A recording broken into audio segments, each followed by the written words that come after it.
जय हिंद दोस्तों, कैसे हैं आप लोग। तो आज हम बात करने वाले हैं साल 2007 में आई एक disturbing film an American crime के बारे में। दोस्तों, इस फिल्म की कहानी काफी डिस्टर्बिंग है और ये सच्ची घटना पे आधारित है, तो आप इस वीडियो को अंत तक जरूर देखिएगा। ये कहानी हमें सिल्विया लाइकन्स मर्डर केस के बारे में बताती है और दोस्तों ये अमेरिका की हिस्ट्री में सबसे खतरनाक क्राइम था। फिल्म की स्टार्टिंग में हमें सिल्विया और उसकी बहन जेनी दिखाए जाते हैं जो कि एक कार्निवल में थे। सिल्विया के माता पिता उसी कार्निवल में काम किया करते थे और वो कार्निवल एक ट्रैवलिंग कार्निवल था जो कि एक जगह नहीं रुकता था, जिसकी वजह से सिल्विया और उसकी बहन जेनी को अपने माता पिता के साथ ट्रैवल करना पड़ता था। फिर सीन कट होता है और हमें 1966 का समय दिखाया जाता है जहाँ कोर्ट रूम में सिल्विया लाइकन्स के मर्डर का केस चल रहा था। उसके पिता कोर्ट को बताते हैं कि पिछले साल सिल्विया और जेनी उसकी माँ के पास थे और वो बहुत दिनों बाद कार्निवल से वापस आया था और उन्हें मिलके वो बहुत खुश था। उसने उनकी माँ को बताया कि कार्निवल में उसकी जरूरत है तो उसे उसके साथ चलना होगा। सिल्विया और जेनी अंदर चर्च में प्रेयर कर रहे थे और प्रेयर खत्म होने के बाद उन्हें बस में दो लड़कियां मिली जो कि वहीं रहा करती थी। उन दोनों ने उन्हें अपने घर में इनवाइट किया तो वो दोनों उनके घर चली गईं। उनकी माँ का नाम गर्ट्रूड था और उसके 7 बच्चे थे, जिसमें से पॉला उसकी सबसे बड़ी बेटी थी जो कि सिल्विया की दोस्त बन जाती है। पॉला सिल्विया को बताती है कि उसकी माँ को उसका बॉयफ्रेंड पसंद नहीं है क्योंकि वो एक शादीशुदा इंसान है और उसकी माँ का मानना है कि वो उसे धोखा दे सकता है। उसके बाद वो उसे अपने बॉयफ्रेंड से मिलने के लिए ले जाती है और रास्ते में उसे उसकी बहन और उसका बॉयफ्रेंड मिलते हैं। वहीं पे उसकी माँ का बॉयफ्रेंड भी होता है जिससे उसकी माँ को सबसे छोटा बच्चा था। पॉला सिल्विया को बताती है कि ये लड़का उससे सिर्फ 6 साल बड़ा है और ये उसकी माँ का बॉयफ्रेंड है और उनका एक बच्चा भी है। फिर वो उसे अपने बॉयफ्रेंड से मिलवाती है जो कि एक स्टोर में काम किया करता था। इधर गर्ट्रूड अकेले ही इन सभी बच्चों को संभाल रही थी जिससे वो काफी बीमार रहने लगी थी और उसके पास पैसों की बहुत कमी थी। तभी उसके घर में सिल्विया के पिता आते हैं जो सिल्विया और जेनी को लेने आए थे। गर्ट्रूड उनसे बातें करती है जहाँ वो उन्हें अपने बारे में बताती है और सिल्विया के पिता उसे बताते हैं कि उसकी वाइफ और वो एक कार्निवल में काम करते हैं और उनके बच्चों को भी उनके साथ हर हफ्ते ट्रैवल करना पड़ता है। ये सुन के गर्ट्रूड उनसे कहती है कि क्यों ना वो अपने दोनों बच्चों को यहीं पे छोड़ जाएं, जिससे उनके बच्चे यहीं पे रहेंगे और वो आराम से काम भी कर सकते हैं। वो उनका ख्याल रखने के लिए हर हफ्ते $20 चार्ज करेगी। ये सुन के सिल्विया के पिता मान जाते हैं और सिल्विया और जेनी को वहीं पे छोड़ देते हैं। अगले दिन सिल्विया जब स्कूल जाती है तो वहाँ पे उसे एक रिकी नाम का लड़का मिलता है। सिल्विया उसमें कोई भी इंटरेस्ट नहीं दिखाती और वहाँ से चली जाती है। इधर गर्ट्रूड से मिलने उसका बॉयफ्रेंड आता है जो कि पैसों की लालच में वहाँ पे आया था। वो उनके बच्चे को खिलाता है और उससे कहता है कि उसे पैसों की जरूरत है, तो गर्ट्रूड उसे पैसा देने से इनकार कर देती है। ये सुन के वो गर्ट्रूड को थप्पड़ मारता है और उससे कहता है कि वो उससे झूठ ना बोले। गर्ट्रूड के पास कोई चारा नहीं होता इसीलिए वो उसे पैसे दे देती है। इधर स्कूल में पॉला सिल्विया से कहती है कि वो स्कूल के बाद अपने बॉयफ्रेंड से मिलने जा रही है, तो वो उसकी माँ को झूठ बोल दे कि वो एक्स्ट्रा क्लासेस ले रही है। फिर हमें प्रेजेंट का सीन दिखाया जाता है जहाँ पे गर्ट्रूड की पड़ोसी से पूछताछ की जा रही थी। वो कोर्ट को बताती है कि गर्ट्रूड एक बहुत ही हार्ड वर्किंग वुमेन है और उसका पहला पति उसे छोड़ के चला गया था, इसीलिए वो काफी डिप्रेस्ड थी। गर्ट्रूड के घर से उसे अक्सर चिल्लाने की आवाज आती थी मानो कि वो अपने बच्चों पे अत्याचार करती हो। फिर कहानी पास्ट में जाती है जहाँ पॉला स्कूल से लेट आई थी। गर्ट्रूड उसे थप्पड़ मारती है और उससे कहती है कि वो उस लड़के से दूर रहे। सिल्विया जब उससे बात करने आती है तो पॉला उसे बताती है कि वो प्रेग्नेंट हो गई है और अगर उसकी माँ को ये बात पता चली तो वो उसे बहुत मारेंगी। अगले दिन गर्ट्रूड अपने चेक का इंतजार करती है जो कि सिल्विया के पिता भेजने वाले थे। वो जब मेल चेक करती है तो उसका चेक अभी तक नहीं आया था। ये देख के उसे गुस्सा आता है क्योंकि उसे उसके पैसे नहीं मिले थे। वो सिल्विया और जेनी को बेसमेंट में ले जाती है और उन्हें बेल्ट से मारती है। वो उनसे कहती है कि अगर उनके पिता पैसा देने में लेट करेंगे तो वो उन्हें हमेशा पनिश करेगी। अगले दिन सिल्विया के पिता चेक भेज देते हैं और उसके साथ उन्होंने एक लेटर भी भेजा था, लेकिन गर्ट्रूड उस लेटर को सिल्विया को देने के बजाय डस्टबिन में फेंक देती है। रात को सिल्विया और पॉला अपने स्कूल फ्रेंड्स के साथ बाहर एंजॉय कर रहे होते हैं और तभी पॉला अपने बॉयफ्रेंड को देखती है तो वो उससे मिलने जाती है। सिल्विया भी उसके पीछे जाती है और देखती है कि उसका बॉयफ्रेंड उसे डांट रहा है। वो उससे कहता है कि उसकी वाइफ बहुत ही गुस्से वाली है और अगर उसे उनके बारे में पता चला तो वो उसे मार डालेगी, तो भला इसी में है कि वो उससे दूर रहे। पॉला उसकी एक नहीं सुनती और उसे किस करना चाहती है, लेकिन तभी वो पॉला को पीटता है तो सिल्विया वहाँ आके उसे बताती है कि वो प्रेग्नेंट है। ये सुन के वो लड़का हैरान हो जाता है और उससे कहता है कि ये उसका बच्चा नहीं हो सकता और ये कह के वो वहाँ से चला जाता है। पॉला सिल्विया को डांटती है और उससे कहती है कि उसने उसे ये बात क्यों बताई, तो सिल्विया उसे समझाने की कोशिश करती है लेकिन वो उसकी एक नहीं सुनती और वहाँ से चली जाती है। सिल्विया की ये बात रिकी सुन लेता है और स्कूल में फैला देता है। पॉला रोते हुए घर पहुंचती है जहाँ गर्ट्रूड उसे देख के गले लगा लेती है। वो उससे उसके रोने का कारण पूछती है तो पॉला उसे बताती है कि ये सब सिल्विया ने किया है। सिल्विया ने स्कूल में र्यूमर फैला दिया है कि वो एक वेश्या है और इसीलिए सब लोग उसे चिढ़ा रहे हैं। अगले दिन जब वो सभी चर्च से वापस आते हैं तो गर्ट्रूड सिल्विया को पकड़ लेती है। वो सबके सामने उसे डांटती है और उससे कहती है कि वो उसकी बेटी से माफी मांगे। सिल्विया उससे पूछती है कि उसने ऐसा क्या किया है, तो गर्ट्रूड उसे बताती है कि उसने उसकी बेटी के बारे में झूठ फैलाया है। ये सुनकर सिल्विया पॉला से माफी मांग लेती है ताकि उन्हें बुरा ना लगे, लेकिन इतने से गर्ट्रूड नहीं मानती और पॉला से कहती है कि वो सिल्विया को थप्पड़ मारे। पॉला सिल्विया को थप्पड़ मारती है और उन दोनों में लड़ाई हो जाती है।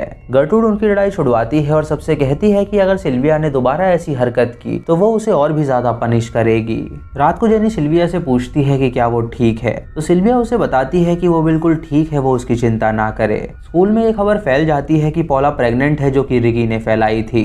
रिकी एक अकेला बच्चा था जिसके पिता नहीं थे और उसकी माँ हॉस्पिटल में भर्ती थी, इसीलिए वो घर में अकेला था।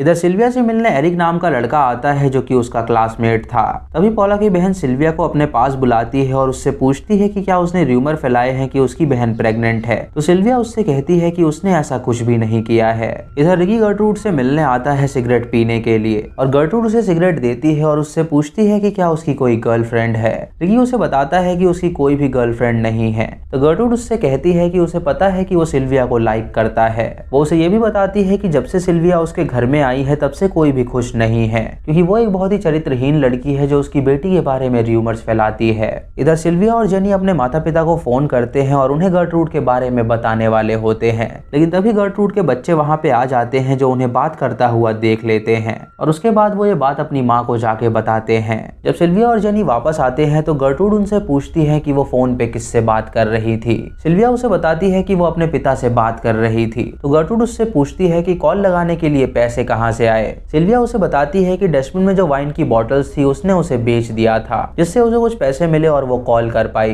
ये सुन के गर्ट्रूड को बहुत गुस्सा आता है और वो अपनी सिगरेट से सिल्विया का हाथ जला देती है। ये देख के सभी बच्चे डर जाते हैं और फिर कहानी प्रेजेंट में आती है, जहाँ पे गर्ट्रूड के बच्चों से वकील सवाल पूछता है कि क्या उनकी माँ वायलेंट थी, तो गर्ट्रूड की बेटी उन्हें बताती है कि उसकी माँ अक्सर सिल्विया को मारा पीटा करती थी और कई बार उसने उसे सिगरेट से भी जलाया है। फिर कहानी पास्ट में जाती है जहाँ सिल्विया और उसकी बहन एक पिकनिक में आए थे। गर्ट्रूड का बॉयफ्रेंड उससे वहाँ मिलने आता है और उसे बताता है कि पूरे शहर में ये चर्चा है कि पॉला प्रेग्नेंट है, तो गर्ट्रूड उसे बताती है कि ऐसा कुछ भी नहीं है, ये सारे र्यूमर सिल्विया फैला रही है और वो उसे नहीं छोड़ेगी। एरिक सिल्विया के पास आता है और उसे अपने साथ चलने के लिए कहता है, तो सिल्विया उसकी गाड़ी में बैठ के रोड ट्रिप पे जाती है। एरिक उसे उसके घर तक छोड़ता है, जिसे देख के पॉला काफी चिढ़ती है। जब सिल्विया अंदर आती है तो गर्ट्रूड उस पे बहुत भड़कती है। वो उससे कहती है कि वो सबको बताती है कि उसकी बेटी एक वैश्या है, लेकिन असल में वो एक वैश्या है जो कि लड़कों के साथ घूमती है। वो सिल्विया से जबरदस्ती वाइन की बोतल उठवाती है और उसे उसके अंदर डालने के लिए कहती है। ये सुनकर सिल्विया उसे मना करती है, तो गर्ट्रूड जबरदस्ती उससे वो काम करवाती है।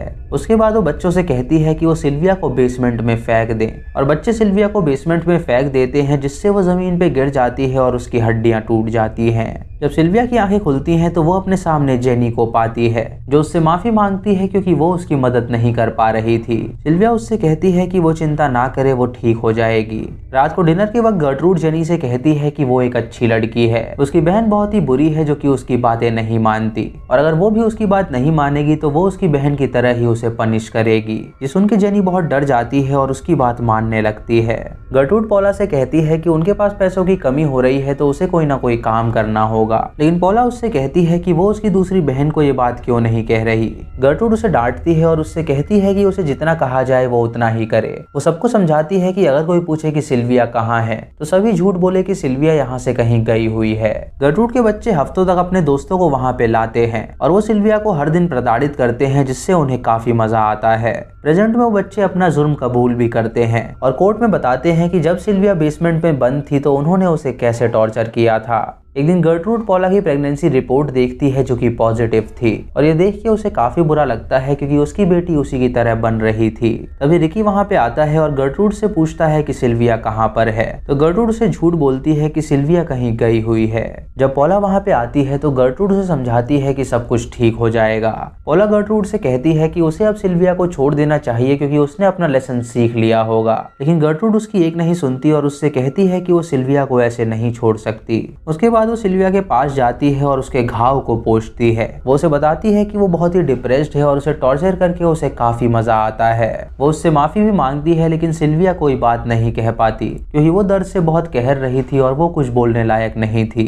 अगली सुबह रेवरेंड गर्ट्रूड से मिलने आता है और उसे बताता है कि पॉला उसके पास आई थी और उसने उसे बताया है कि वो प्रेग्नेंट है, तो चर्च से जो मदद हो सकेगी वो उसके लिए वो मदद करेंगे। गर्ट्रूड रेवरेंड से कहती है कि उन्हें कोई भी मदद की जरूरत नहीं है। उसके बाद रेवरेंड सिल्विया के बारे में पूछते हैं तो गर्ट्रूड उनसे झूठ बोलती है कि वो कहीं पे गई हुई है। फिर गर्ट्रूड सभी बच्चों को बेसमेंट में लेके जाती है और उनके सामने सिल्विया को बुरी तरह पीटती है और लोहा गर्म करके उसके पेट पे लिखने लगती है। वो उससे कहती है कि उसने उसकी बेटी को बदनाम कर दिया है तो वो चुप नहीं बैठेगी। उसके पेट पे लिखती है कि I am a prostitute and I am proud of it. Ricky भी ये सब देख लेता है, लेकिन वो कुछ नहीं कर पाता। रात को जब गर्ट्रूड सो रही होती है तो पॉला सिल्विया के पास जाती है और उससे कहती है कि उसे यहाँ से भागना होगा। वो उसे उठा के बाहर ले जाती है और गर्ट्रूड की छोटी बेटी ये सब देख लेती है। वो अपनी माँ को ये बात बताती है तो गर्ट्रूड सिल्विया का पीछा करने लगती है। सिल्विया भागते हुए रिकी के पास पहुंचती है और उससे मदद मांगती है और रिकी उसे अपनी गाड़ी में बैठा के उसके माता पिता के कार्निवल में ले जाता है। सिल्विया उसका शुक्रिया अदा करती है और अपने माता पिता से मिलती है, जहाँ पे वो उन्हें गर्ट्रूड के क्राइम के बारे में बताती है। ये सुन के उसके माता पिता को बहुत गुस्सा आता है और अगले दिन वो जाते हैं जेनी को लेने के लिए। सिल्विया उनसे कहती है कि वो अकेले ही उस घर में जाएगी और जब वो उस घर में जाती है तो वो अपनी लाश को वहाँ पे पाती है।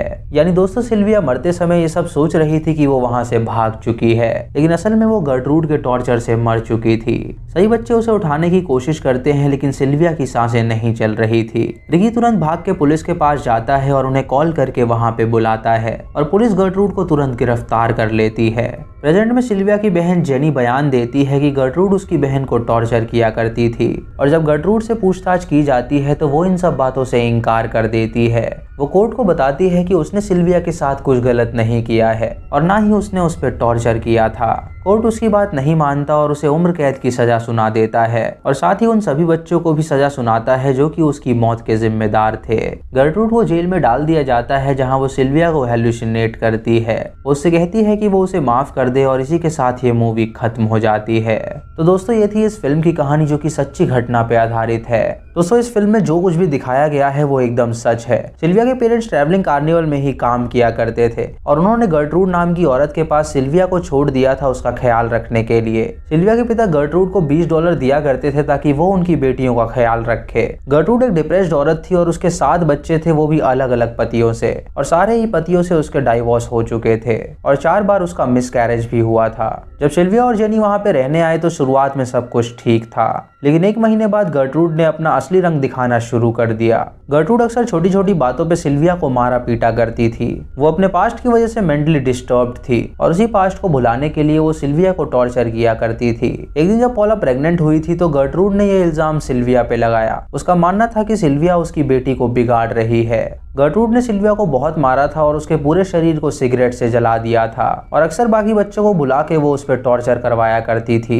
गर्ट्रूड सिल्विया को खाने के बजाय ह्यूमन वेस्ट खिलाती थी और उसके एक बेटे ने सिल्विया के अंदर कांच की बोतल फोड़ दी थी, जिसके बाद वो बीमार पड़ गई थी और उसके बाद गर्ट्रूड ने उसे बेसमेंट में ही बांध दिया था। गर्ट्रूड ने सिल्विया के पेट पे एक पेन से लिखा था कि I am a prostitute and I am proud of it. ये सब टॉर्चर सहने के बाद अक्टूबर 26, 1965 को सिल्विया की मौत हो गई, शॉक, मैल न्यूट्रिशन और ब्रेन हैमरेज की वजह से। उसके बाद जेनी भाग के पुलिस के पास गई और उन्हें सब बता दिया और पुलिस ने गर्ट्रूड और उसके बच्चों को गिरफ्तार कर लिया। गर्ट्रूड को उम्र कैद की सजा सुनाई गई और 20 साल जेल में रहने के बाद उसे रिहा कर दिया गया था। जेल से निकल के उसने अपना नाम चेंज कर लिया था और वो कहीं और रहने लगी थी, लेकिन कर्मा सच में होता है और 5 साल बाद कैंसर से उसकी मौत हो गई थी। लेकिन उसने कभी भी अपने मुंह से ये कबूल नहीं किया था कि उसने सिल्विया के साथ कुछ ऐसा किया है। दोस्तों आप इस बारे में क्या कहना चाहेंगे, आप हमें कमेंट सेक्शन में जरूर बताएं। तो दोस्तों ये थी आज की वीडियो। अगर आपको वीडियो पसंद आई हो तो आप हमें कमेंट सेक्शन में जरूर बताएं और चैनल पे नए हैं तो इसे सब्सक्राइब करें और बेल आइकॉन दबाएं नोटिफिकेशंस के लिए। मूवी लिंक्स के लिए आप हमें टेलीग्राम पे फॉलो कर सकते हैं। तो दोस्तों मैं मिलता हूं आपको अगली वीडियो में, तब तक के लिए जय हिंद।